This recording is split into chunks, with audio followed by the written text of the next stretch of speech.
22వ తేదీ జూలై నెల 2025వ సంవత్సరం. ఈ రోజు దేవుని వాగ్దానము రోమీయులకు 8వ అధ్యాయము 18వ వచనము. మన ఎడల ప్రత్యక్షము కాబోవు మహిమ ఎదుట ఇప్పటి కాలపు శ్రమలు ఎన్నతగినవి కావని ఎంచుచున్నాను. సహోదరి సహోదరులారా, ప్రభువుని మన రక్షకునిగా అంగీకరించిన తర్వాత ఎప్పుడైతే మనము ప్రభువునకు లోబడి నమ్మకంగా జీవించాలి అని అనుకుంటామో, అపవాది యొక్క దాడులు మనపై ఎక్కువవుతూ ఉంటాయి. మనకు సమస్యలను శ్రమలను కలిగించి మనల్ని బాధ పెట్టాలి అని, కృంగదీయాలి అని ఎన్నో ప్రయత్నాలు చేస్తూ ఉంటాడు. ఇలా బాధ పెట్టి కృంగతీస్తే మనము ప్రభువుని ప్రశ్నిస్తాము అని, ప్రభు నుండి దూరం అయిపోతాము అని అపవాది ఎన్నో తంత్రములను వేస్తూ ఉంటాడు. ప్రభువుని విశ్వసించే వారముగా అపవాది వేసే తంత్రములను మనం గుర్తించగలగాలి.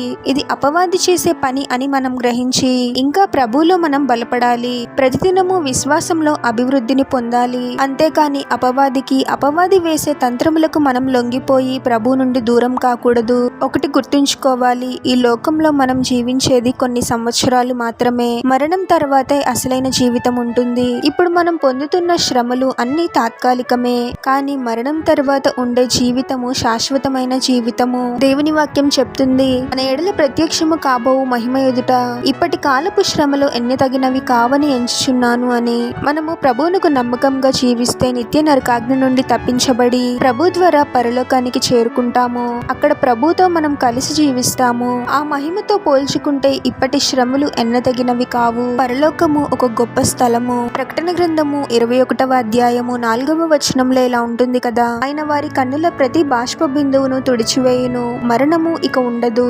దుఃఖమైనను ఏడ్పైనను వేదన అయినను ఇక ఉండదు అని. నిత్య జీవంలో ఎటువంటి శ్రమ ఇబ్బంది ఉండదు, ఎటువంటి కన్నీరు ఉండదు. అక్కడ మరణం కాని, దుఃఖము కాని, ఏడ్పు కాని ఉండవు. కీర్తనలు 16వ అధ్యాయము 11వ వచనంలో ఇలా ఉంటుంది కదా, నీ సన్నిధిని సంపూర్ణ సంతోషము కలదు అని. ప్రభు సన్నిధిలో ఎటువంటి దుఃఖము ఉండదు, నిత్య సంతోషమే. కాబట్టి ఇప్పుడు మనం పొందుతున్న శ్రమలు ఇబ్బందులు అన్ని తాత్కాలికము.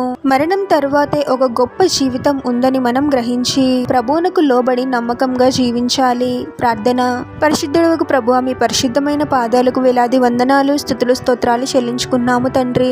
మరొక నూతన దినంలోనికి మమ్మల్ని క్షేమంగా ప్రవేశింపచేసిన దేవా, మీకే స్తోత్రం ప్రభువా. అపవాది వేసే తంత్రములకు లొంగిపోయే వారముగా మేము ఉండకూడదు తండ్రి. ఈ లోకంలో ఎటువంటి శ్రమ ఇబ్బంది కలిగినా ఇవన్నీ తాత్కాలికము అని గ్రహించగలిగే జ్ఞానాన్ని మాకు అనుగ్రహించండి ప్రభువా.